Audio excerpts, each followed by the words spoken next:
مرحبا بكم متابعينا الكرام. في هذا المقطع سنعرض لكم حقيقة الحكم على البطل المغربي جمال بن صديق بالسجن لمدة 40 شهرا، وهل مسيرته الرياضية في خطر؟ ولكن قبل البدء لا تنسوا الإعجاب والاشتراك وفعلوا زر الجرس لكي تتوصلوا بكل جديد.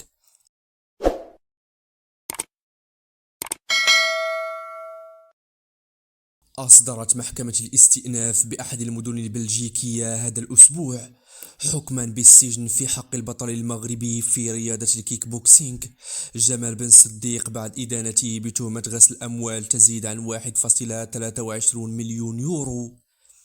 وحكم على بن صديق بالسجن لمدة 40 شهرا، منها 20 نافذة، وذلك بعد تخفيف الحكم الأصلي الذي كان يقاضي بسجنه ل40 شهرا كاملة. كما قضت المحكمة بسجن شقيقه سعيد بن صديق لمدة 4 سنوات، ورفيقهما لمدة 30 شهرا، ضمن القضية نفسها التي تعود تفاصيلها إلى عام 2020.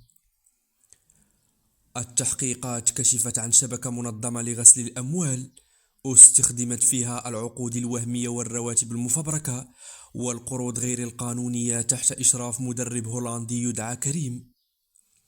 وقد تبين أن جمال بن صديق تلقى 130 ألف يورو في حين حصل شقيقي على 28 ألف يورو، بينما أقدم شريكهما على اقتناء فيلا فاخرة بقيمة 382 ألف يورو بوثائق مزيفة.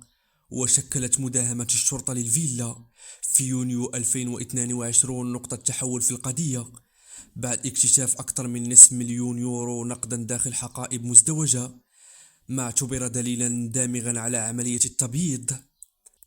خلال جلسة النطق بالحكم أكدت القضية أن الجريمة تعود جزءا أساسيا من الشبكة الإجرامية العابرة للحدود، وشددت على أن المحكمة قررت مصادرة الأموال المتورطة ومنع المتهمين من إنشاء أو تسيير أي شركات تجارية مستقبلا.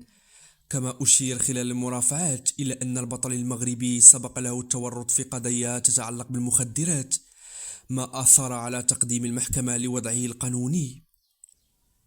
الحكم القضائي ضربة كبيرة لمسيرة رياضية لامعة تألق فيها جمال بن صديق في حلبة الكيك بوكسينغ، محققا بطولات عالمية وشهرة واسعة في الأوساط الرياضية، غير أن تورطه في قضية مالية مشبوهة ألقى به في التيه، وفتح الباب أمام أسئلة ملحة حول حكومة المال والشفافية في عالم الرياضة القتالية، ومدى حماية الرياضيين من الاختراقات الإجرامية.